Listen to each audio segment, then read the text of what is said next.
Juste une brève introduction. Merci tout d'abord d'être venu si nombreux ce soir. Je tiens également à remercier le groupe Mutual de nous accompagner. C'est pas toujours évident qu'un client veuille comme ça se présenter et dévoiler un petit peu ce qu'on fait. J'espère que la présentation va repartir, sinon je dois meubler un peu plus longtemps que prévu. Je m'appelle donc Nicolas Pittet, je suis le fondateur de l'agence de communication digitale Scandola.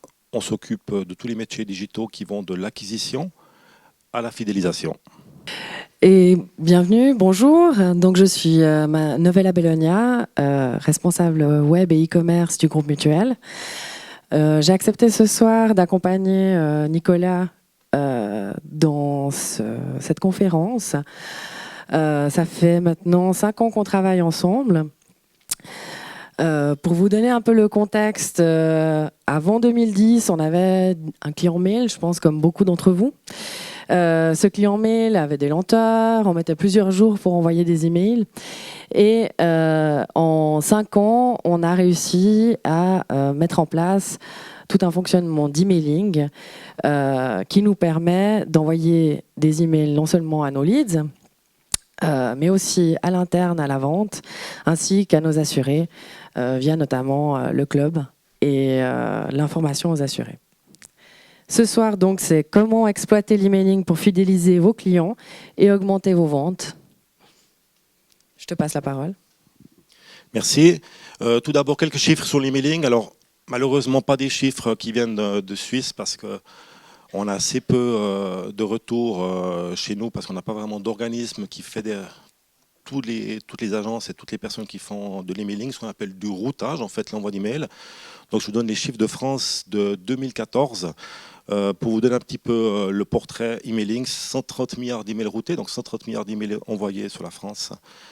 96% des internautes qui consultent tous les jours leur client mail.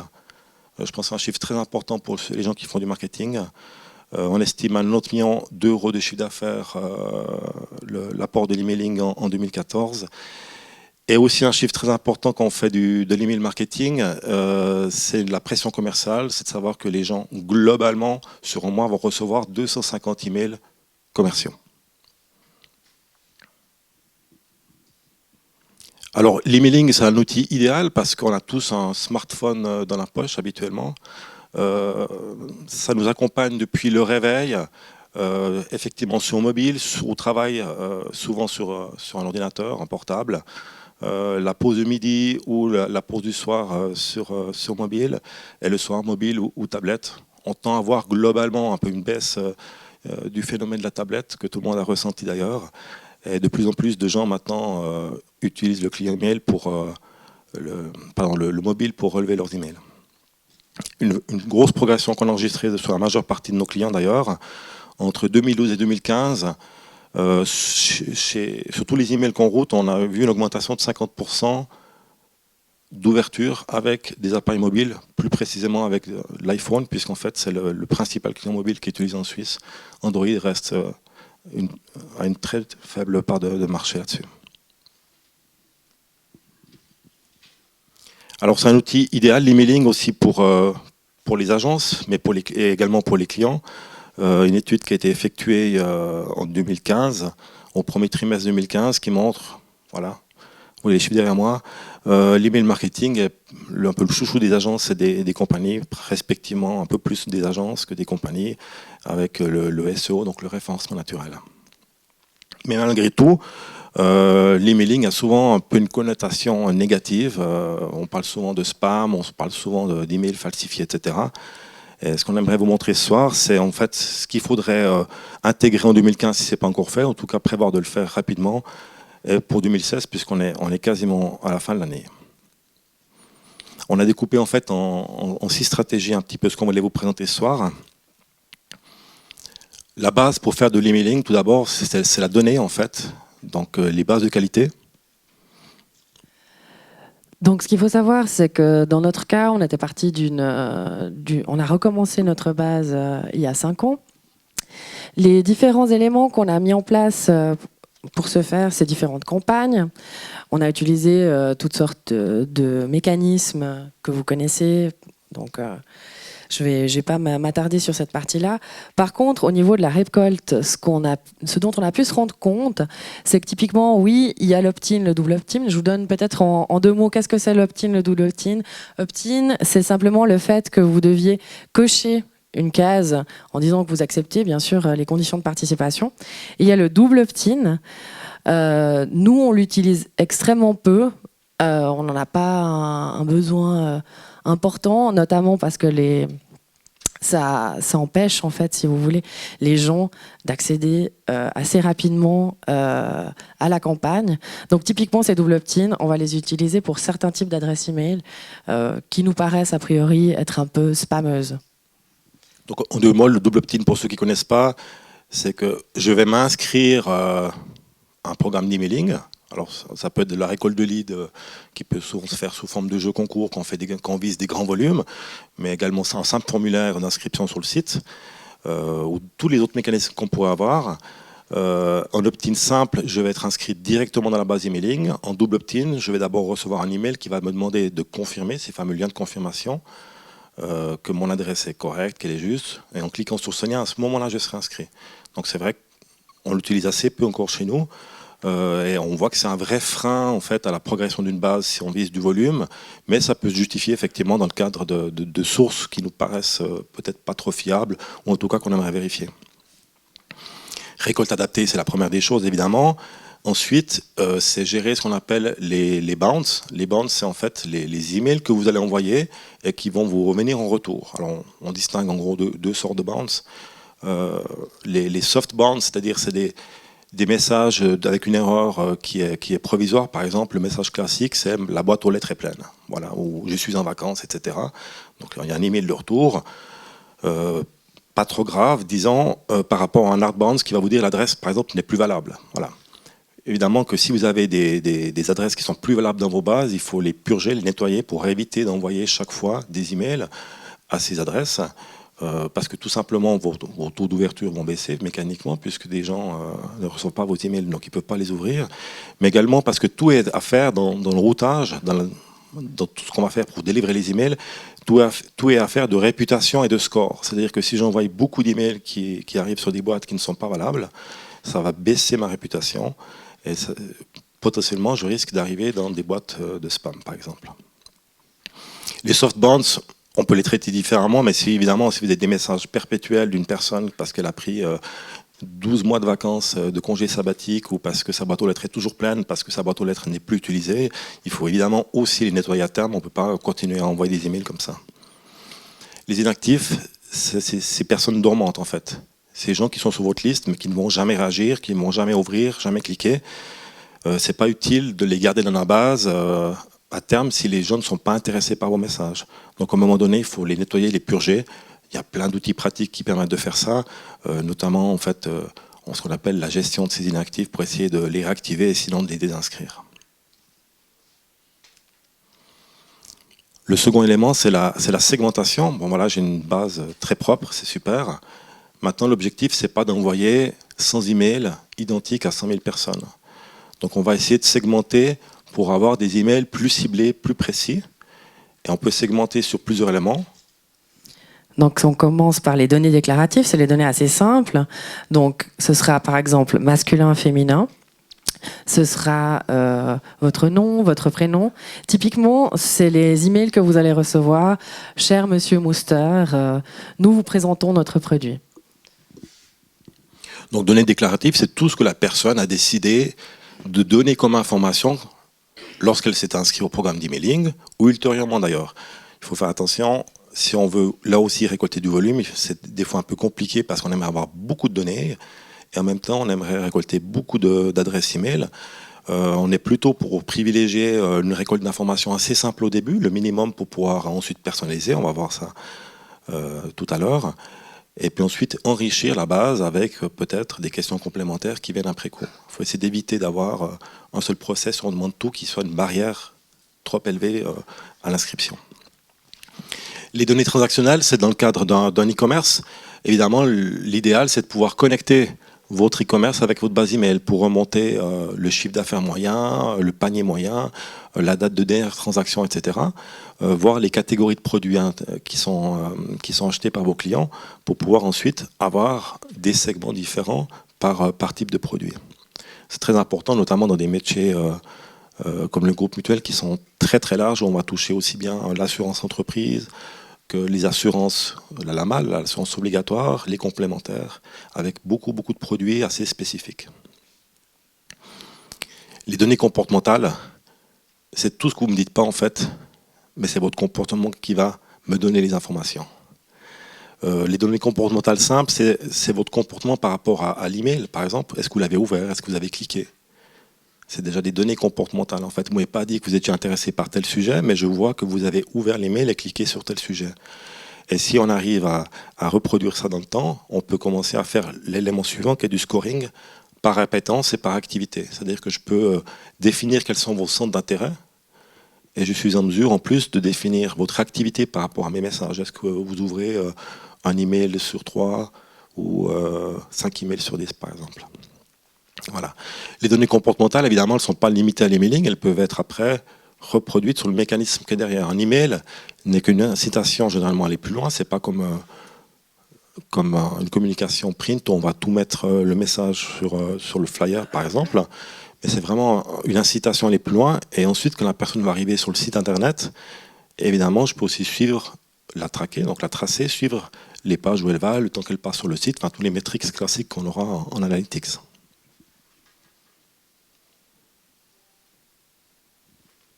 Personnalisation, donc j'ai des données, c'est super. Ces données déclaratives, je vais évidemment pouvoir les utiliser pour faire des emails personnalisés. Voilà. Des études ont montré que autant les taux d'ouverture que les taux de clic étaient supérieurs quand on personnalisait l'email. Bon, cher monsieur, bonjour madame, effectivement mon soeur ou d'autres éléments. Enfin, tout ce qu'on a pu récolter peut être utilisé pour personnaliser le message. Nous, dans la pratique, dès le moment où on a commencé à faire de la personnalisation, on est arrivé à presque 10% de taux d'ouverture unique en plus, et au niveau du clic, à presque 5% en plus dans nos campagnes. Voilà un exemple de personnalisation dans l'email qui se trouve derrière. On est ici sur une problématique d'assurance maladie, puisque vous savez que c'est un petit peu le moment, vous avez d'ailleurs jusqu'à fin novembre encore pour vous décider pour changer de caisse. Si j'ai récolté suffisamment de données pour vous calculer une prime, en fait c'est assez simple, il faut votre numéro postal, il faut votre date de naissance et votre sexe. Je suis capable de vous faire un email personnalisé avec le montant de la prime 2016 et d'adresser du coup pas 10 000 emails identiques, mais 10 000 emails à 10 000 personnes qui seront tous différents. D'accord ? Ça c'est la partie email. Ce qui est intéressant, c'est que si la personne désire personnaliser son offre, parce que ici, on lui propose en fait un modèle avec une franchise à 2500 francs. Elle va arriver sur un site internet où le mécanisme sera complètement repris. Donc, on va retrouver quelque chose d'assez logique, de cohérence entre l'univers graphique de l'emailing et la landing page, comme on l'a vu d'autres conférences, notamment dans AdWords, puisqu'on avait une conférence il n'y a pas très longtemps. Mais l'avantage ici, sur le site internet, c'est que je vais pouvoir récupérer toutes les données du visiteur. Généralement, sur un site web, vous avez un analytics qui va être anonyme, qui va vous donner des statistiques globales sur la provenance des gens, etc. Chose très intéressante, au demeurant. Alors que quand il vient depuis mon programme emailing, comme je le connais à la base, il est stocké chez moi dans ma base de données, je vais pouvoir l'envoyer sur mon site et ici, par exemple, récupérer intégralement dans le formulaire les données qu'il m'avait données, qu'il s'était inscrit, qu'il peut totalement modifier, il peut moduler sa franchise et ensuite demander son offre. Nous, ce qui nous intéresse aussi, c'est qu'on peut être extrêmement précis, notamment par rapport à la prime. Donc, on a pu faire remonter typiquement les zones tarifaires, puisque tout dépend de votre NPA, en fait, de votre localité. Les zones tarifaires sont différentes et on va pouvoir le signifier aussi directement dans le site internet et sur l'emailing. Le point suivant, c'est l'accessibilité. En fait, on va la découper en 2 points parce qu'on voulait vraiment vous parler mobile. Quelque chose d'assez basique déjà, c'est bien sûr qu'on aime tous les grandes créations graphiques. On en voit une ici derrière. Malheureusement, c'est qu'une image. Et par défaut, dans la plupart des logiciels de messagerie, les images ne sont pas actives. Donc la première chose que je vais voir en ouvrant cet email, c'est la version de gauche qui n'a pas de texte en fait. Elle a juste tout en bas les liens des inscriptions classiques. Donc il faut toujours avoir ça à l'esprit. Alors on donne des chiffres à bon ratio, 60-40, texte, image, etc. On va essayer d'éviter un email 100% texte, on va essayer d'éviter aussi un email 100% image. Il faut évidemment tester le rendu sur toutes les plateformes. On n'est pas des problématiques aussi simples que sur un site web où on a quelques navigateurs, 2 OS en gros, voilà, et quelques terminaux, puisqu'ici on va être aussi bien sur des logiciels de messagerie qui sont des clients Outlook, autres installés, mail pour Mac, sur des webmails, sur des appareils mobiles, sur des PC, des Mac, des tablettes, etc. Évidemment, je le précise quand même, parce qu'on en a discuté, renoncer aux pièces jointes. Évidemment, si vous avez envoyé 100 emails avec chaque fois 1 méga en pièce jointe, ça va vous faire déjà 100 mégas. Voilà, si vous envoyez 100 000 emails, imaginez le poids que ça fait. On ne va jamais mettre de pièce jointe dans un emailing. Par contre, on peut très bien déposer des fichiers sur un serveur et faire un lien qui se trouve au sein de l'email. Surtout que l'objectif, c'est quand même aussi d'avoir un retour de l'intérêt des gens. Donc si j'ai un catalogue en PDF, exemple de la vie réelle, qu'on veut joindre à un email, la seule chose que je vais savoir, c'est que la personne a cliqué sur le lien en fait. Je ne vais pas savoir combien de temps elle a passé sur ce catalogue. Je ne vais pas savoir si elle a consulté une rubrique plutôt qu'une autre. Alors que si je l'envoie sur mon site, j'aurai ces informations-là. Au niveau des liens aussi, une chose à laquelle il faut faire attention, donc tous les mots de votre email ne doivent pas refléter un lien. Idéalement, c'est un bouton qui va remplacer ce lien pour vraiment inciter au clic. Mobile first, il faut vraiment penser mobile quand on fait un email. On l'a vu tout à l'heure qu'on a beaucoup de gens qui consultent maintenant leur email en mobile. Ça commence maintenant progressivement à venir. Alors on insiste un peu là-dessus. On le voit maintenant pour les sites internet avec ce qu'on appelle le responsive design, donc la possibilité pour un site de s'adapter aux différents terminaux, tablettes, smartphones, etc. On peut aussi le faire en emailing, ça fonctionne plutôt pas mal. Donc évidemment, si vous avez un site mobile et des emails qui ne sont pas mobiles, c'est embêtant parce que le premier point de contact que vous aurez, ce sont les emails. Alors on a un ou deux exemples.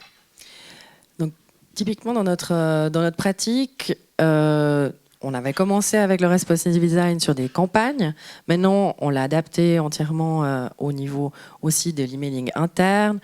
On va l'adapter très prochainement aussi pour les assurés. Au niveau de l'emailing interne, donc quand on parle d'emailing interne au groupe mutuel, on parle de courtiers. Donc on parle de gens qui sont toujours sur les routes et qui potentiellement ont leur mobile. On a vu que ça a triplé dès le moment où on était en responsive.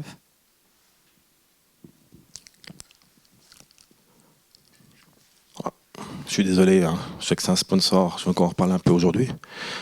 Voilà, un très bel email avec un joli fond coloré qui sort en desktop ici. La version mobile, donc quand vous avez des grandes images avec du texte dessus, évidemment, le mobile il va essayer de les réduire pour vous afficher quand même toute la création sur l'écran. Mais malheureusement, ça ne va pas être super lisible, quoi. Surtout si en plus vous avez superposé les textes avec des images qui ont un contraste déjà assez fort. Mais c'est le cas de tout le monde, c'est pas spécialement eux, on en reçoit beaucoup. Ici, Swisscom, un exemple vraiment tout récent aussi. Voilà, la version desktop, déjà avec beaucoup de texte, d'accord. Pas vraiment de call to action, comme tu parlais tout à l'heure. Et la version mobile, alors je sais, j'ai des lunettes, on me dit toujours, t'as une mauvaise vue, mais franchement, là, j'arrivais pas. Et pourtant, ça serait assez simple, en fait. On voit qu'on a une colonne, on est sur 2 colonnes, avec la participation au jeu concours. On pourrait très bien réagencer ça pour avoir le texte qui passe l'un sous l'autre. Évidemment, avoir un call to action assez haut dans le message, donc une incitation à cliquer assez haut dans le message, pour qu'elle soit visible déjà sur un appareil mobile. Voilà quelque chose de très simple, très épuré, où on a un petit peu de personnalisation. Tu veux peut-être en parler ? Donc dans le cadre de cette campagne, c'est la campagne de l'année précédente, ce qui a été testé, en fait, c'est de tester par population ces emails. Donc on connaissait bien sûr l'âge des différents prospects. On les a séparés en 4 populations selon leur âge et on changeait au fur et à l'envoi de l'email, l'image qui allait accompagner cet email. Cette image, on la retrouvait aussi au clic sur afficher ma prime, on la retrouvait sur le site internet. Donc la personne avait vraiment un site quasiment dédié à elle, avec son nom, son prénom, son image. Et on a pu remarquer qu'il y avait vraiment une grande différence en termes de clics. Bon, on n'a pas aussi triché ici par rapport à cette année. C'était là, il fallait cliquer pour voir sa prime. Donc on fait toujours plein de tests. Et ça, si c'est vraiment une chose à retenir ce soir, c'est qu'il faut tout tester. Donc voilà, là, ça c'est la partie, la création qui sort sur desktop. Avec ici l'incrustation sur mobile pour vous montrer, voilà, on peut faire des choses très simplement, quoi. Automatisation, peut-être vous avez entendu parler de target marketing, c'est la possibilité d'envoyer automatiquement des emails en fonction d'événements ou du comportement de l'abonné. Des messages, par exemple, transactionnels, simples, on en reçoit tous, une confirmation de commande. Ben voilà, j'ai fait l'action qu'un achat, je vais recevoir une confirmation de commande. C'est pas plus compliqué que ça. Une relance de panier abandonné. J'ai mis des articles dans mon panier. Évidemment, il faut que je sois connecté sur mon site e-commerce. Sinon, on ne va pas savoir qui c'est qui l'a mis. Mais sinon, je fais un panier, j'abandonne. On peut imaginer automatiser une relance pour rassurer la personne, pour la faire revenir, pour valider son panier. Une relance qui peut partir automatiquement après 10 minutes, une demi-heure, une heure après l'abandon du panier. La partie qui est liée aux événements, offre d'anniversaire, échéance d'abonnement, etc., ou liée au comportement, l'ouverture de l'email, la visite d'une page, le clic sur un lien, l'inscription en newsletter, etc., quoi. Là, prenons deux exemples. Voilà, quelque chose d'assez simple. Je m'inscris à un programme emailing. Je vais recevoir un email personnalisé qui me dit bonjour, virgule, enfin mon prénom, avec un petit peu de contexte. Pour le remercier de s'être inscrit tout d'abord, et puis installer l'univers de la marque, qui est très important évidemment. On sait que la personne va avoir l'habitude de recevoir ce type de choses. Il faut toujours se dire aussi, c'est une histoire de délai de temps. Si on collecte des adresses email et qu'on commence à les utiliser 6 mois plus tard ou 12 mois plus tard, ça va être très compliqué. C'est même pas du tout recommandé. Et l'idée, c'est de faire des programmes assez réguliers pour que l'univers de la marque soit à l'esprit de la personne et qu'elle puisse directement identifier ce message comme un message légitime. Voilà, on peut faire évidemment quelque chose d'un peu plus mise en scène avec du texte, des renvois sur un site, un blog, etc. Plein de choses sympas. Voilà, ici un email d'échéance d'abonnement. Voilà, il suffit de se connecter avec la base de données qui va gérer mes abonnés. Si je peux remonter leurs coordonnées, leur adresse email, la date de l'échéance de l'abonnement, je programme automatiquement à J-30 par exemple une relance, l'informant qu'elle peut renouveler son abonnement en ligne.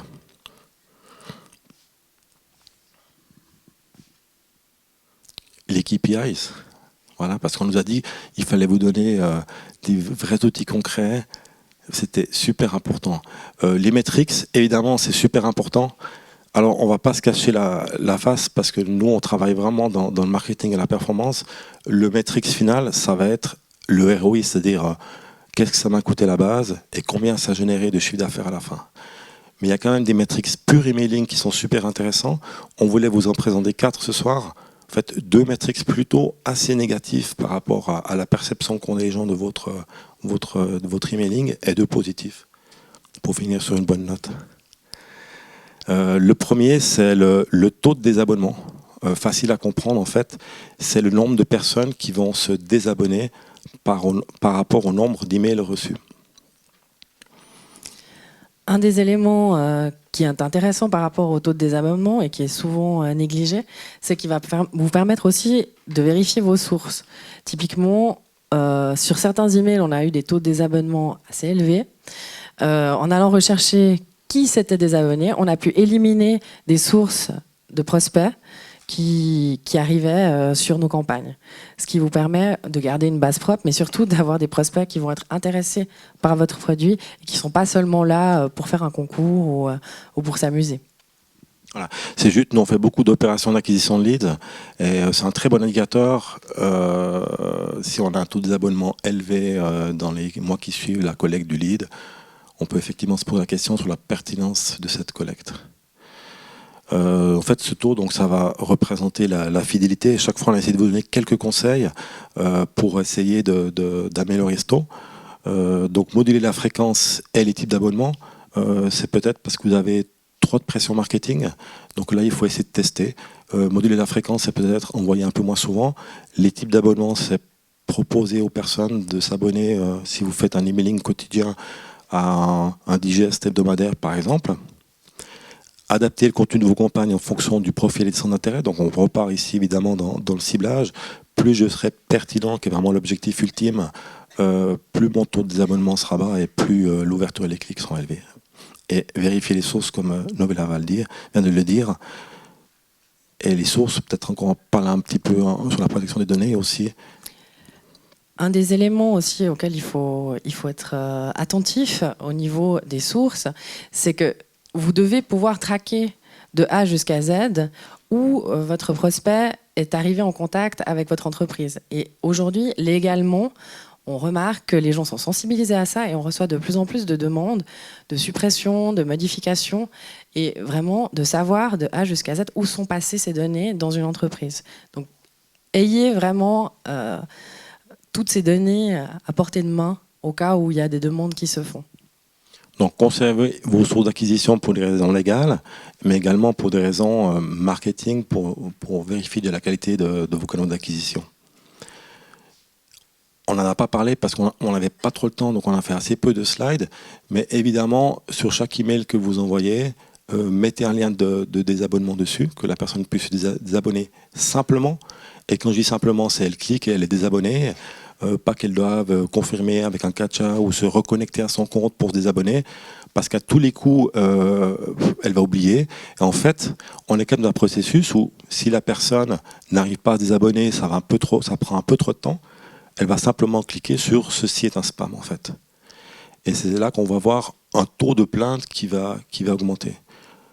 Voilà, on a tous dans nos logiciels, Gmail, Hotmail et compagnie, enfin Outlook maintenant, un bouton « Ceci est un spam ». On va remonter ce message en fait dans notre outil d'emailing. C'est super important d'avoir ça parce que ça permet d'avoir un retour direct sur les gens qui vont considérer que c'est un spam. Et comme tout est affaire de réputation, de notoriété quand on envoie des emails, évidemment que plus votre taux de plainte est élevé, plus vous risquez de passer définitivement dans les spams. Surtout que la plupart des webmails d'aujourd'hui vont gérer les spams d'une manière dynamique. C'est-à-dire que si vous recevez un email sur Gmail, qui est un client qui est énormément utilisé, et que vous le mettez dans vos spams et que le même comportement est mesuré sur des dizaines d'utilisateurs, il y a de fortes chances que l'email que je reçois moi avant que j'ouvre ma boîte aux lettres, il soit déjà mis dans les spams parce que Gmail aura considéré que le scoring est mauvais parce que cette campagne a généré beaucoup de plaintes. Oui. À nouveau, typiquement, un bon taux sera un taux qui se rapproche le plus de zéro. Dans notre base, on est à 0,01%. Mais c'est un travail de long terme, donc un travail à chaque emailing, de pouvoir enlever tout ce qui est nécessaire, les gens qui préfèrent ne pas recevoir d'email et les inactifs.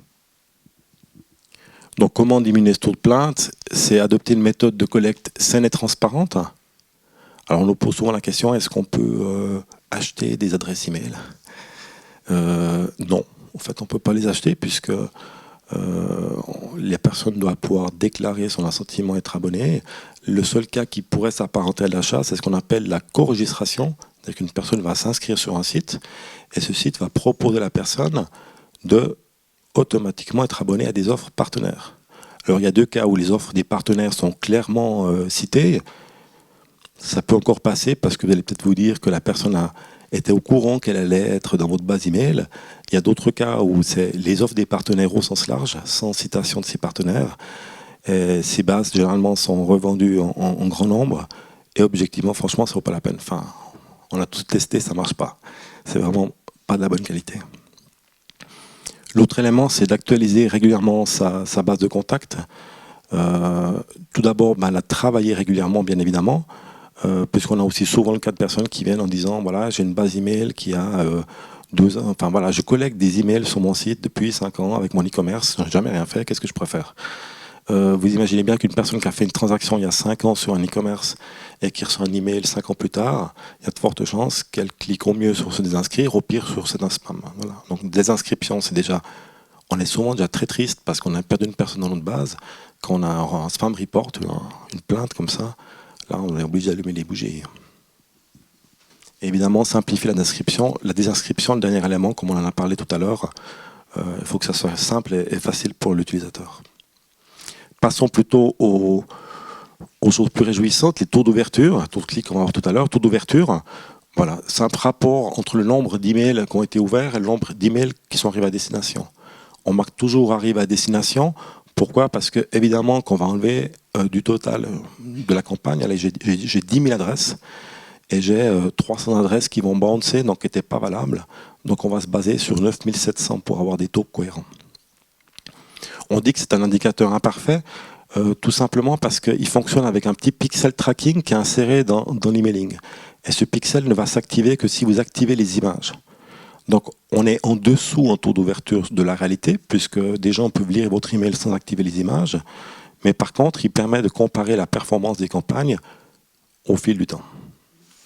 Une autre chose à laquelle vous devez être attentif, c'est qu'un bon taux d'ouverture, il va être défini par votre base et vos clients plutôt. C'est-à-dire que pour un certain type de client, un bon taux d'ouverture, ça va être 30%. Pour un autre type de client, ce sera 50%. Parce que il serait illogique, typiquement, par exemple, nous en interne, il serait illogique qu'on ait 2% de personnes qui ouvrent nos mails alors qu'on informe l'interne. Donc vraiment, faites attention. On ne peut pas prendre des chiffres pour prendre des chiffres. C'est à vous, en travaillant, en envoyant des emails, en étant très attentif à tous ces KPI, que vous pourrez définir votre propre bon taux d'ouverture.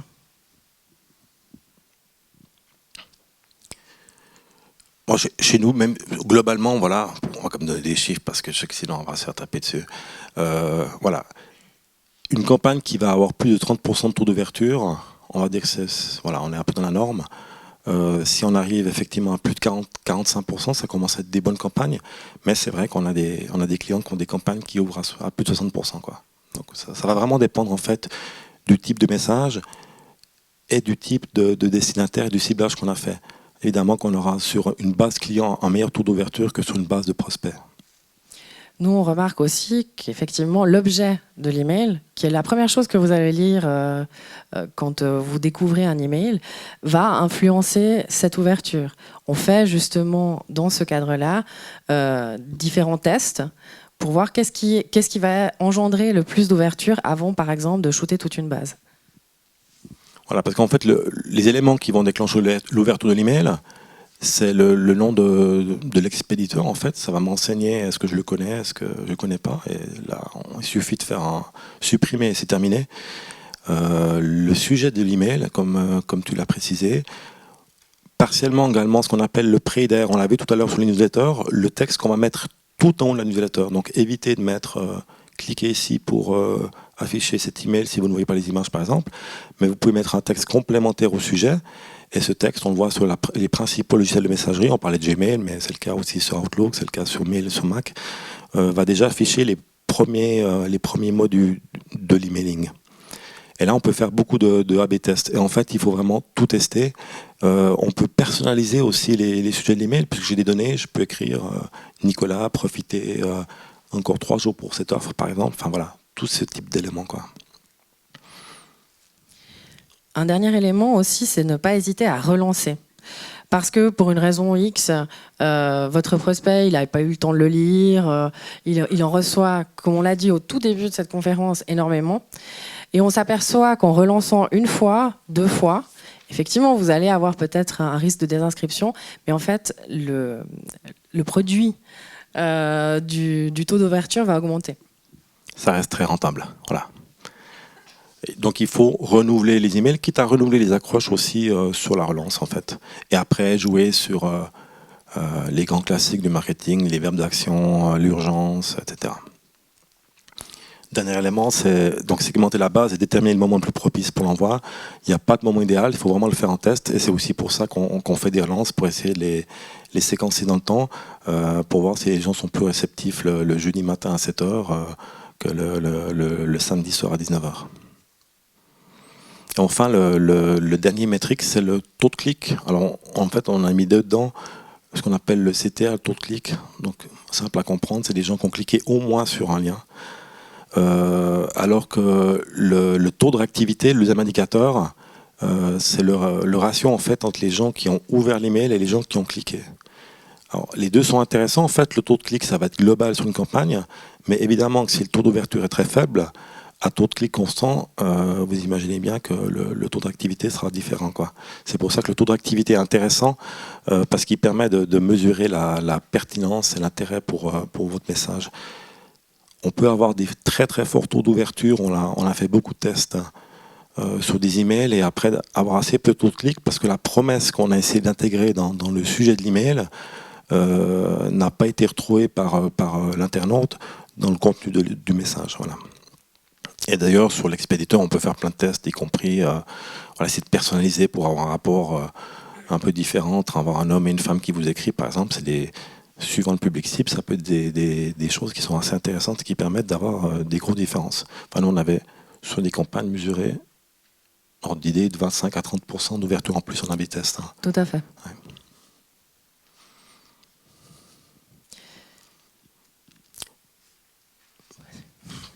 C'est la dernière, donc on va... Ouais, on se partage le boulot.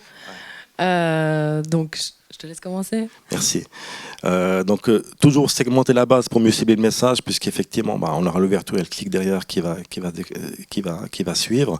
C'est un élément un peu global qui va influencer principalement l'ouverture et probablement le clic derrière aussi. Personnaliser le message. Bonjour Madame Muster, bonjour Monsieur XY. Ça, ce sont les éléments qui vont aussi inciter la personne à cliquer. Travailler le design, ça on a fait des tests. On a essayé un truc tout bête, hein. On a essayé des boutons rouges ou des boutons verts. Le bouton vert a mieux fonctionné. Donc on a dû abandonner certaines restrictions au niveau de la corporate identity parce qu'on s'est aperçu qu'effectivement ça marchait mieux. Le taux de clic était bien plus important. Donc ces call to action, ces incitations à cliquer, il ne faut pas hésiter à les multiplier. Donc, évidemment, si vous avez une image, il faut dupliquer en lien texte. Mais ce qu'on s'aperçoit aussi, c'est que si on en met plusieurs, on peut avoir une image qui est cliquable, on peut avoir un bouton qui est cliquable, on peut avoir un lien texte qui est cliquable. On va recueillir des clics sur chacun de ces éléments. Donc ça vaut vraiment la peine de les multiplier, de les placer évidemment assez haut au niveau de l'email pour que ça soit ce qu'on appelle en dessous de la ligne de flottaison, c'est que la personne puisse les voir sans devoir scroller et mettre un peu plus bas peut-être les informations moins importantes.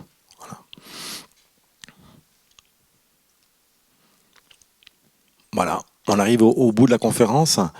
Je pense qu'on va passer à la séquence traditionnelle des questions-réponses auxquelles on va essayer de donner satisfaction. Exactement, merci. Je pense qu'on peut déjà les applaudir pour leur intervention.